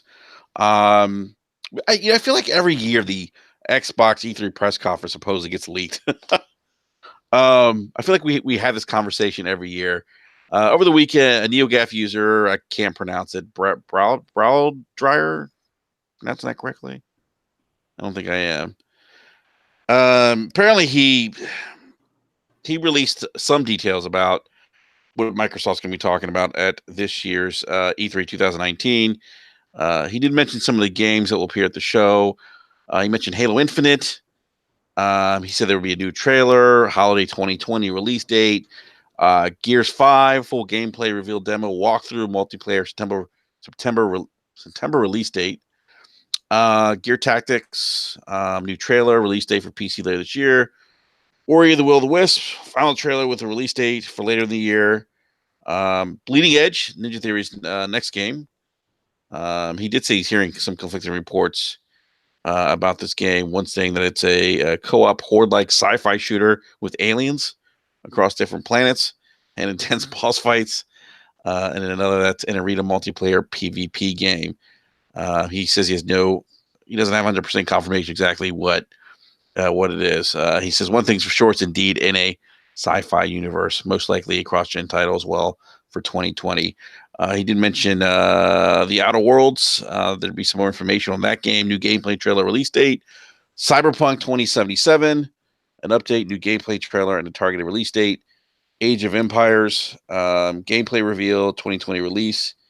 And he also mentioned Fable. Let's see. He said it'd be 100% open world RPG. And he said that probably be at the earliest 2021 retail release date at the earliest. So there'll be some more Sea of Thieves information, an upcoming teaser for some new content, and Battletoads. He said we'll see some gameplay and finally see how the game looks, and possible release date as well. And he did say that they're going to talk a lot about Project xCloud. It's going to take up a pretty big chunk of the E3 press conference. Also mentioned that there'll be some talk about Xbox Lockhart, Xbox Anaconda, and he related to the presentation being similar to how Microsoft unveiled Scorpio back at E3 2016.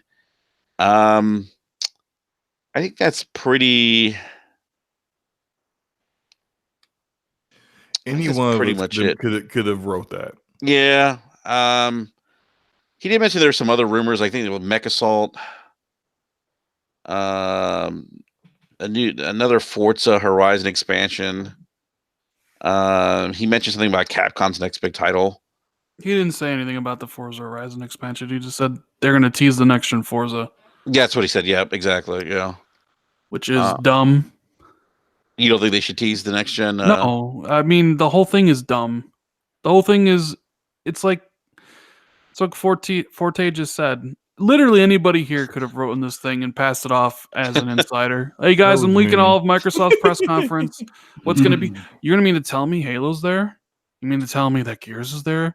Oh my god! And every rumor the past 2 years happens to be what this guy's. Oh yeah, there's going to be Mech Assault rumored for the last 2 years. A new Fable rumored for the last 2 years. Everything this guy mentions, even the new yeah, it's all known stuff. There's nothing new here. So when I looked at the leak and I just laughed. The dude's trying to pass off that he's an insider, he has connections because he has business cards that you get at E3. What a joke. Oh, Ninja Theory's new game. It's a sci-fi, 4-player co-op sci-fi. Oh, where'd you hear that from? Reddit? Oh, it's a melee combat brawler arena. Well, where'd you hear that from? Me? Like, give me a fucking break. So basically, Rand, you're the opinion that this whole thing's a sham. No, it's I agree with you. Him trying to pass himself off as some sort of insider with connections is the sham. All those things there he mentions, yeah, they're all going to be there. Battletoads, Gears, Halo, Ori. I'm building my prediction thing right now, and I have most of these things in there too, because of course they're going to talk about xCloud and Game Pass and the next gen consoles. It's just all the other stuff is Mech Assault, Fable, Perfect Dark. They all have been rumored for years. It's nothing new. If you've been paying attention, you would know these things. The things I were looking for into some prediction is like Rocksteady's game, Warner Brothers Montreal game, is Call of Duty back with Xbox. Stuff that is unknown and hasn't really been talked about. But none of that was here. So yeah, I always thought it was a waste of time, which is why I presented in the video I made as a complete waste of time. Mm. Yeah, no, I agree with you. Even the whole Age of Empires thing too. I mean, that's been talked about forever. Some of the new studio acquisitions, he talked about that. IO Interactive, Relic Entertainment. I mean, we've been talking about those things for, I feel like, the last year or so. Exactly. I've done videos about that. Like, there's nothing new in this thing. So it's like, it's just someone right before E3 being like, wants to catch some attention on NeoGAF, nonetheless, a dead forum.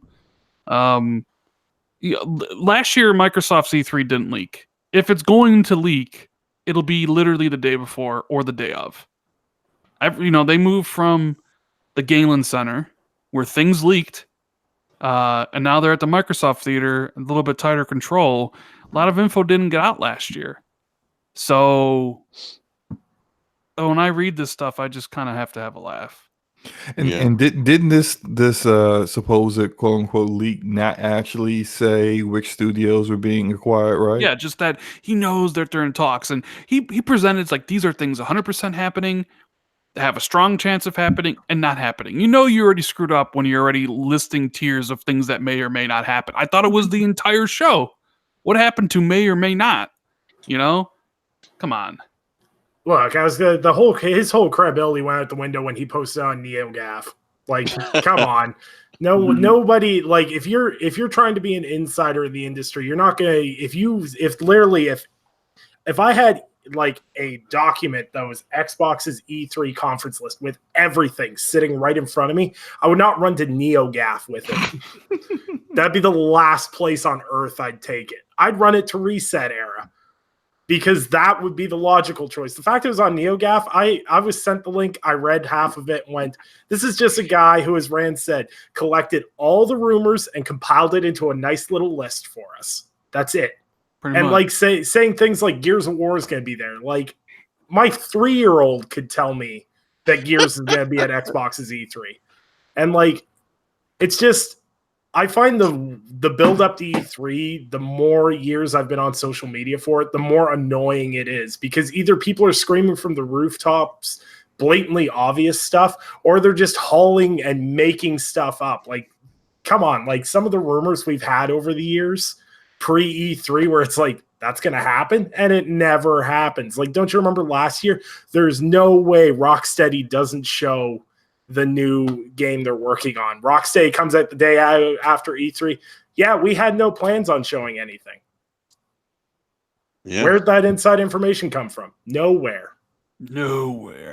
Or the guaranteed leak that Ubisoft was going to show Splinter Cell. Okay, no, you do not bring up Splinter Cell. That just hurts. That hurts my soul. I was like, that's never happening. By the way, I think isn't that true, Rand? That game's dead. Yeah, you see, okay, so I have a buddy who played the 2016 version. Like, told me all about it. Sounded amazing. He was convinced they were going to show it at E3 that year, and it never materialized. And then it didn't materialize the next year. So I'm sitting there like, what happened? And he's like, it was canceled in favor of Starlink Battle for Atlas. At least that version of that game. And then, like, you know, that tweet came out, last week? Last week, the joke, yeah. And then I got a buddy DMing me, been like, don't believe it. It's a joke. There is currently no Splinter Cell in active development whatsoever. I'm like, are you fucking kidding me? Why are they toying with my emotions? I know, right? That was the worst joke in history. Like, I saw that tweet, bad. I got instantly excited, and I realized it was like 5 Ubisoft creative directors. I'm like, they're really taking the piss out of me right now with Splinter Cell. They're really trying to make me not buy another Ubisoft game. And then they're like, but there's a Ghost Recon game. I'm like, damn it, I'm still gonna buy that. But yeah, the craziest thing is they've teased like Splinter Cell so much. Like, you have his goggles in Assassin's Creed. They have the mission and Ghost Recon with Sam Fisher. And look, I told Nick I'm done. Until somebody literally walks out on stage and be like, "It's coming out tomorrow." I'm not even when the head of Ubisoft came out after E3, after they did that Inside Xbox prior, like got Michael Ironside that Inside Xbox prior to E3, and they had the Ghost Recon like Splinter Cell crossover just like a few months before E3, and I was like, "There's no way they go through this whole thing." I was like gripping my desk through that Ubisoft conference, and then like the director of Ubisoft comes out and goes, "Well, we don't really know how to approach a Splinter Cell game," and then I'm like, "What? Then stop talking about it." Like, if you don't want the IP to be alive, then just let it die. Don't talk about it. Don't do crossovers. Like, do you ever see Prince of Persia stuff in Assassin's Creed? No, it's a dead IP. Yeah. Just let it die. If you don't have an interest in it, let it die. Stop being like, "Oh, you guys like Splinter Cell? Well, we got the Division 2. No, just stop toying with my emotions. I'm telling you, if they put some kind of like Sam Fisher, DLC and Borderlands, and not Borderlands 2 and Division 2, I'm just that's gonna hurt more because they keep teasing it, and it's just not. For whatever reason, it's not going to happen. And it's I'm a big fan of the series. I would love to see Splinter Cell come back, but I'm not in charge over there, so who knows? I guess we'll just never see it. We can hope for the best. So, Ryan Landis in the live chat says, "My inside source tells me that Microsoft will show a new controller." Oh my goodness. Joe Freeman says, "I hope Microsoft doesn't waste too much time with that xCloud streaming crap." Oh, okay. Oh, bro, that's going to be a big part of the show. Yeah, I'm looking forward to it. I wouldn't say it's crap yet. We don't know what it's going to do. No. I mean, haven't seen it, but it's tech. I mean, we're all about tech. Do you guys think that for the people who will be at E3, they'll allow them to actually, like the people in the audience, the general public, they'll allow them to actually test out xCloud? I don't know, man. I think xCloud will be demoed behind closed doors. Yeah, it's already in their house. I mean, they already got home trials of it now. So, I mean, the next step is to probably show it off to a limited amount of people in the public. Yeah, I'm actually looking forward to it. If that's the one part of their presentation I'm really looking forward to. Them talking about streaming is the one thing you're looking forward to? No, hell no. Dude, I'm telling you, I am so bullish on the streaming stuff. It fascinates me. I need them to talk about more games than first. Like new IP, new games. Nah, bro, you killing me, bro. Dude, I already know what games are going to be there. Like Rand said, Gears, Halo, the usual. That doesn't mean they're going to do it. Do what? Not show Halo? I mean, it doesn't mean that all the games you want to be there are going to be there. I need to see. I'm tired of saying Microsoft needs. I want to see this from Microsoft. I want to actually just turn the show on and see it. I don't want to be hoping that it's there. I don't want to see anything but games at this point right now. Let everything else fall into place. You'll see a lot of third-party games. Oh, I know we'll see that because they ain't got nowhere else to show their games. Exactly. Jesus, man. But I actually I want to be surprised. I want to be surprised by a studio acquisition. I want to be surprised by a game that I haven't heard already. Like I already know Ninja Theory's game is going to be there. Maybe Fable would be there. So I don't care about Battletoads, but show me, surprise me with something else. Like maybe Compulsion already has a game in the pipeline and it looks amazing or something like that.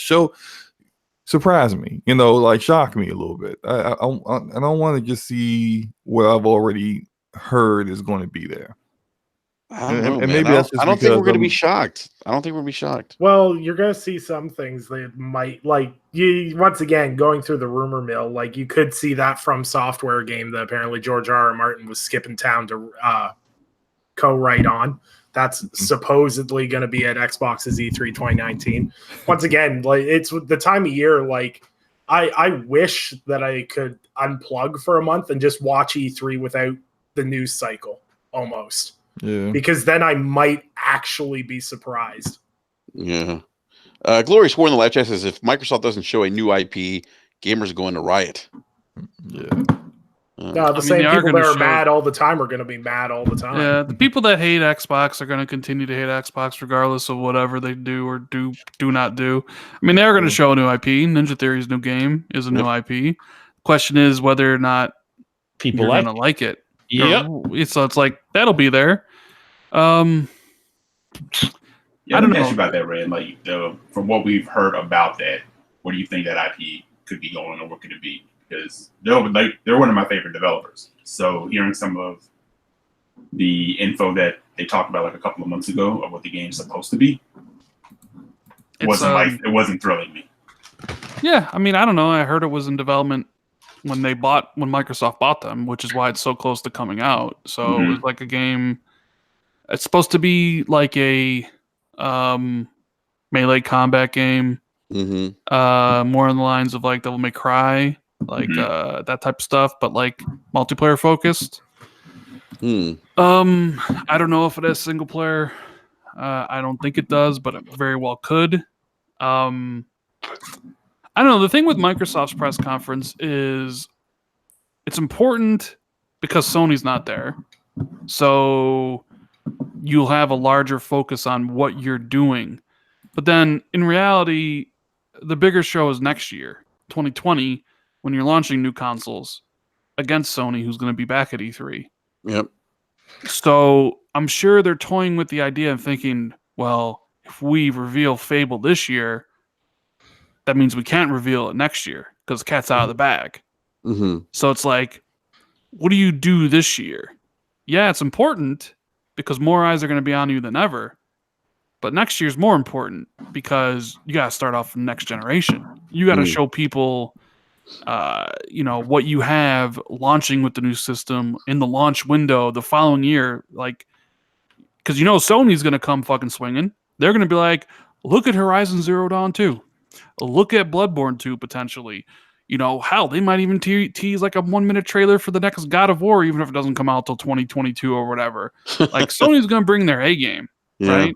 They've been a little kind of lackluster because these last 3 games are taking a long time to finish. They don't want to talk about anything PS5 game related yet, so they're kind of we're gonna kind of step back.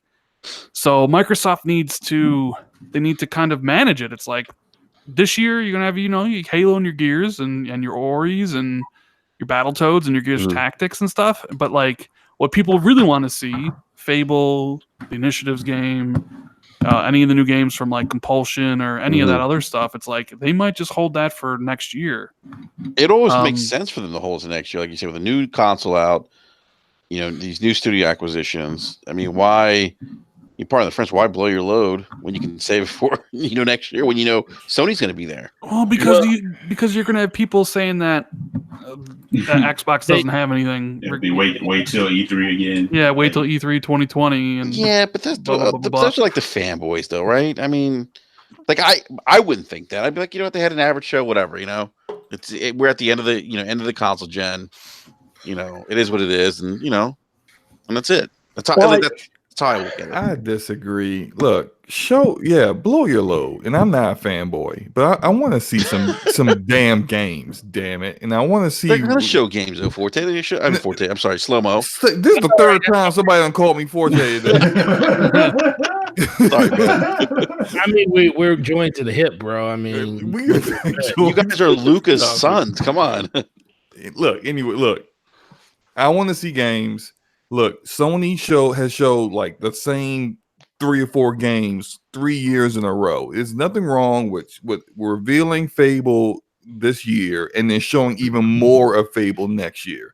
Look, if the game is going to be amazing, it's going to show well this year, and it'll show even better next year when you have more to show us. Show us the games. Like this whole let's hold this back and let's be strategic. Like meanwhile, people are like, hey, I know what Sony's coming out with. I don't know what Microsoft's coming out with. That's not a look that you want going into next gen. You don't want people just finally find out what you're coming out with, like in June when you're dropping in November, and they've already made up their mind. Well, I'm getting a PlayStation 5. Yeah. Oh, now you show me what you got, but I've already made up my mind. I don't know if I'm changing it. I already tell you how Xbox will say that. Well, Slow-Mo, I don't know if you know this, but we actually have Ori 2 and Gears 5 releasing this year. One in August, the other on September 10th. And then we've already announced the massively successful follow-up to Halo 5 Guardians called Halo Infinite, which will be launching at the end of 2020, alongside such games as Bleeding Edge from Ninja Theory, a new studio that we just picked up, new Battletoads, Gears Tactics coming to Xbox, and a bunch of ID at Xbox games hitting Game Pass. That's exactly what they say. What do you mean no games to play? You have the biggest franchises here on Xbox. And at E3 2020, you'll see what we have planned for next gen. Isn't that exactly what they would do? I mean, Rand, that sounds dead on, dude. Really familiar. Yeah, like the thing. Did someone tell you that exactly? the thing is like there's a certain level of middle ground that needs to be found, because I've always said this. I like how Bethesda does their games, like how Fallout 4 was revealed and then launched months later. I like that. I really like that, because I'm not a huge fan of hype cycles. But not every game, like Fallout was like one of the biggest IPs. That was Fallout 4 was the fastest selling video game. Like that IP demanded that they could do that. Not all games can do that. But I think there needs to be a middle ground found. Like I think Xbox could show Fable this E3 to get people to just basically confirm the worst kept secret in the industry at this point. And then go, we'll show you more in 2020, and then launch it on the launch. It's going to be a launch title in my mind for wherever the new hardware is going to be. But if they show it, they're not damaging themselves, because you don't really reach a point where we've seen this game too many times until you're hitting like the second or third year. Like people were kind of like that with Sony's E3 last year. They're kind of like, well, we've kind of already seen this. Like Ghost of Tsushima was really cool because we'd never seen that before. But things like The Last of Us Part 2 and everything else, everyone's like, yeah, this is really cool, but when are we going to see more? And then they're like, at PSX. And then they canceled PSX. And then they canceled E3. But the thing is like, there's a certain level of patience that I think fans have, and it's finding where your fan level is. I think with, like, if you're an Xbox fan heading into this E3, if you lived through 2017, you'll be fine with 2019, 2020. Because there's going to be a lot more games than there was in 2017. And I think there's going to be a wider variety, quote unquote, of games for people to enjoy, whether you want Battletoads, Ori, Gears. Like Gears 5 looks amazing. It looks like a different direction for the game, which is what a lot of people want, is something fresh and new. And what they're doing with Halo Infinite is really interesting to me, and I want to see more of that. And like, I'm just more interested in seeing how they can change their existing IPs while sprinkling in some new. But once again, I'm kind of, biased because I own all the consoles and a PC. So I really like games. So I never really have a dry period. So. I agree with you on that because I want Microsoft to unveil Fable. Like, I want them to end the show on it. You don't even have to do like a 2.5 minute blowout. It could easily just be 1.5 minutes and have a game that looks incredible, right? To get and so people can get super excited about it, and then in 2020 E3 you can do a gameplay blowout, presumably when the game would come out. I'm thinking the game comes out about 2021, maybe 2022 at the latest. But yeah, I mean that's what I would do. I want Fable to be there, like 100%, because in my mind, you don't want people to say, "Well, Xbox's E3 2019 was good, but it was basically E3 2018," right? Yeah. Because Halo and Gears are both going to be there again, right? Sure, probably have a longer look at Gears 5 and probably a longer look at Halo Infinite, right? Ori's going to be there again because it's launching this year. You might have a longer look at Battletoads if that's launching next year. But there's no Forza this year, by all accounts. Yep. So there'll be no Forza Horizon, but there is a new expansion. So if your show is literally the same as last year's, but you're subbing out Forza for Ninja Theory, or subbing in Ninja Theory's games for Forza, people are going to be like, well, wait a minute. What's going on here? This isn't enough. I mean, Slow-Mo, would that be enough for you? Same as last year. Instead of Forza, you have Ninja Theory's game, and then you have great third-party content scattered alongside. Is that enough for you? Would you be happy with that showing? Give me one more extra IP, and I'll be good. So what? So if they also added Fable, then one more red. No. I thought you said like they. Oh yeah. Well, I expect Fable to be there. So you expect Fable to be there? Yeah, I expect Fable. I'm not too sure myself. I go back and forth on it all the time. I've heard that it won't be there. I've heard that it might be there, but more often than not, I'm hearing that it won't be there. Oh my gosh! So I'm not too sure. Maybe it's a coin flip at this point. I hear information about Fable is completely locked down. It's one of the games that it's incredibly hard to get info about. And Microsoft is been known to kind of spread fake news about it to sniff leakers out. So I'm not sure. I mean, I would love to tell you that, yeah, Fable's going to be there, but I just don't know. Well, I mean, okay, so basically based off of what we all think we know for certain is going to be there, Ninja Theory, Halo Infinite, and I'm a huge Halo fan. So Halo Infinite, that's probably the game I want to see the most. Gears 5, and then the third party stuff, and then they go into xCloud. It's a good show. I'm not saying it's going to be a bad show, but me personally, I want to, like I said, I want to be wild. I want to see something that is just going to be on Microsoft Xbox ecosystem that I wasn't aware of, and I wanted to knock my socks off and be like, yes, that's what I'm looking forward to. I don't care if it's coming out in 2023 or whatever. Just something a little different and something that I haven't seen before, and something that really gets the blood flowing. Slow-Mo, everything else is good, and I'm a big Fable fan too. Like when Fable comes out, I'm there. And this is Ninja Theory game. I like Ninja Theory, so I'm looking forward to seeing it. But Slow-Mo, you know what's gonna get your blood going, man, and surprise you?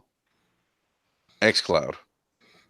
No, yes, that's the future, man. That's what's gonna get you excited, man.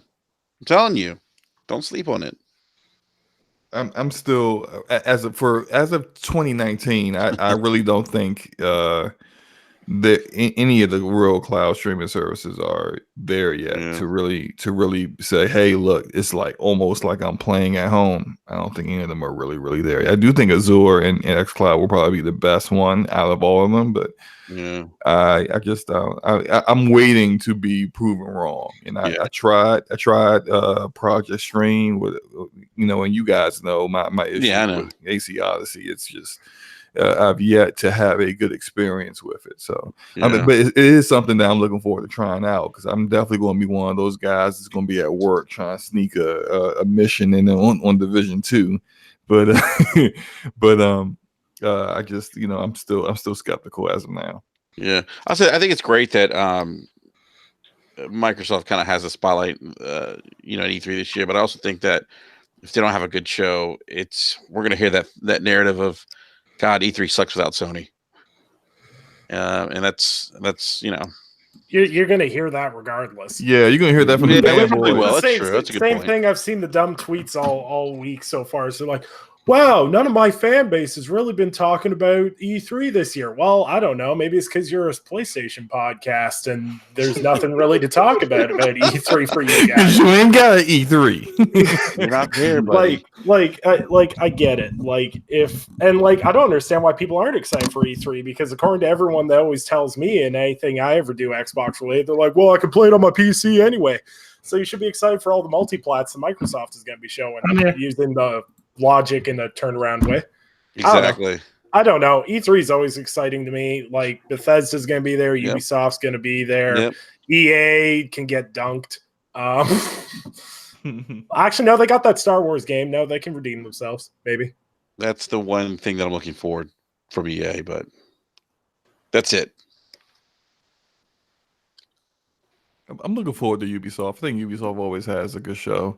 Outside of like dancing pandas and that stuff they start out with, they normally show a good number of games. They normally drop like a lot of games on an annual basis, and I always enjoy them. I know a lot of people get tired of the quote unquote Ubisoft formula, but well, I was going to say you should be pretty excited, because if I remember Ubisoft's financials, they say they have 4 unannounced games. They did say that. Yep. And 4 unannounced games that they're dropping before financial first quarter 2020. So that's 4 games before, I believe, April. Yeah. If I'm not wrong, or March or something. Nick, you know what that means? Splinter Cell. No, stop. One of them is Watch Dogs 3. Yeah, one of them is Watch Dogs 3. One's gonna obviously probably be Just Dance, and it'll be the hottest selling game on Wii again. It's up in the air. Who knows with Ubisoft? Who knows? We might get a Prince of Persia remake, because Assassin's Creed's far enough away from being like that game now that they could bring that IP back. Who knows? So that's also not including the new Ghost Recon game, because they said unannounced games, right? I don't think it includes Ghost Recon, but don't quote me on that. What if it includes For Honor 2? Can we, like, this is my only complaint with Ubisoft. Can we get a little bit more imaginative with the game names? Like The Division 2. Like, just adding a number onto the end, it annoys the ever-living hell. Like, if they come out with Watch Dogs 3, I'm just going to assume that no one at Ubisoft can creatively name a game anymore. like even Assassin's Creed got away from it, thank God, because they were like, well, we're not using the same characters, so we can't number them anymore. But is what it is. That's funny, man. All right. Well, gentlemen, we do need to wrap up the show. We're at the 11 o'clock hour, but just want to give a big shout out to everyone in the live chat for hanging out with us this evening. Thank you, guys. It's always much appreciated. Love having you guys in here. And remember, hit that like button if you haven't done so already. And if you want, subscribe. No pressure. But I want to thank our guest this evening, Nick. Pleasure having you on, buddy, man. It's great, great having you on. It's been a little while since we last had you on as well, man. Let people know where they can find you. People can find me for bad Twitter takes at Undead3XVI. You can follow me on YouTube, Undead3XVI, and you can find anything I write and work on at tickgamesnetwork.com. Awesome. Appreciate it, man. And Rand, Thanks for stopping by again, man. Appreciate it. Got to have you back on again sooner this time, man. It's been way too long, man. Yeah, thanks for having me. I know we were supposed to do this a while back, but it just couldn't block out the time. There's always something going on. But yeah, I'm looking forward to E3. It was a good show. So yeah, I don't know what I'm gonna. I'm kind of blanking here. No, just let people know where they can find you, man. Yeah, I mean Randall Thor 19. You search it on YouTube or on Twitter. I'm sure you'll find me. So check out the channel if you want. Thanks. Yeah, I really enjoy your podcast with Xbox too. With Jez Corden. Did you enjoy? Did you like my title for my video today? No, I didn't. I checked out your video today. But Sony CEO crushes PlayStation fanboys. Console gaming niche. Oh my god! That was a pretty good one. Yes, you know what? I'm sorry, I did see that when you said niche. I did see that title. That was awesome. Yeah. I gotta ask you, Rand. Do you when you name your videos? Do you spin around in your chair and cackle as you type them? That's all I want to know. So, when a video idea comes, I think of two titles. One that is optimized for search, and one that is like the ultra clickbaity version of that title. And this one I went with an ultra clickbaity version. You can look at some of the titles and you can see what I mean when I try to optimize for search versus when I clickbait. I don't know, clickbait's such a weird term because people I don't like your title, it's clickbait. It's okay, yeah, sure, but on YouTube these days with everything how it is, you have to stand out. And the two most important things about a video are the thumbnail and the title, and that's just the unfortunate fact. My favorite one was the one you did this week was the betrayal of PlayStation betrayed by Sony. Yeah, that was it. Yep. that one, a couple people did not like that. They definitely tweeted me and they did not like that title. Why? So who cares? It's a fucking title. Yeah, I mean it is whatever. A lot of people say hey, those are crap gamer titles. They should be used to. They should be used to those titles with certain people in the community making them for the last 6 years. Yeah. Oh boy! A lot of the titles are tongue in cheek and they're supposed to be fun. Some people take this stuff too seriously, and if you watch the videos, I always present a balanced opinion on stuff. I don't really do the whole fanboy thing. But I don't know. It's fun trying to come up with titles like that. No, you have some really catchy titles. It's funny. I think there's some people at times. I think I've read in the comment section of some of your videos where you tell people haven't watched the video. They just saw the title and just immediately responded. Yep. Yeah. Always happens. Always happens. Yeah, that's YouTube's fascinating. Okay, no, my favorite part is I'll write an article and you'll have your title. I'm I have about 15 titles I'll play around with, and I'll ping them back and forth with Sam and go, "Is this a good title?" And he's like, "No, tone down the clickbait a bit." I'm like, "Oh, okay."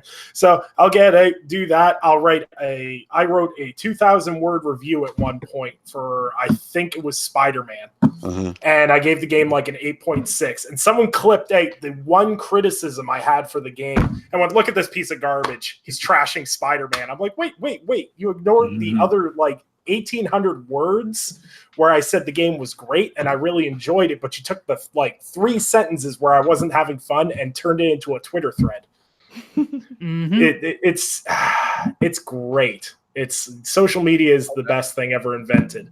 It's amazing. It's so fun, especially the comments you get. Woo. The comments are crazy. I'm telling you, some of those comments just off the title, people are like, "Oh my god, the title!" They just react. Especially the ones that are held for review that use curse words and slurs and profanity. Those get really good. Oh my god. And Rand, it's funny. I just went to your page right now because you talked about thumbnails. I like some of the thumbnails you have too. With the more recent one with niche in quotes, yeah, and then the CEO of Sony.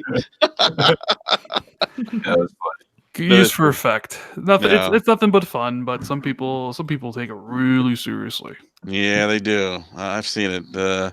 There's one guy, I won't name his name, but he makes the rounds on YouTube, and you guys know what I'm talking about. Mm-hmm. Yeah. I probably Does he know you're wait? talking Does about. he leave 6 comments on your videos too? Yes. Okay. Yeah. Six is a minimum. On It's occasion, more he'll like a praise us. dozen.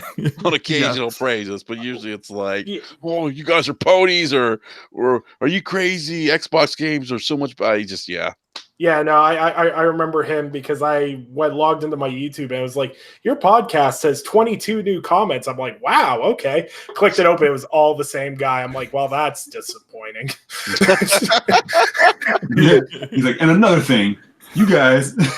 Like at least on the end of it all, like at least when he leaves me 22 comments, with all the points he makes, I'm like, well, at least you sat through the whole episode mad at me. But yeah, right.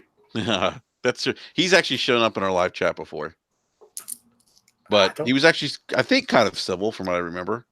I don't think there was an issue. So, anyhow, all right, gentlemen. Big shout out to the rest of the panel, Mr. Slomo Backslap, Mr. Gaming Forte, Mr. Eric Jackson. Big shout out to B Money, could make it this evening. Miss you, B, and we'll be back on next Wednesday, 9 p.m. Eastern Standard Time. And on that note, we are out, my friends. Don't get upset over clickbait. Peace. Clickbait. Peace. I'm gonna make a cologne called clickbait. Clickbait. It's the best That'd be a big seller. Yeah, baby, that's just bait. clickbait.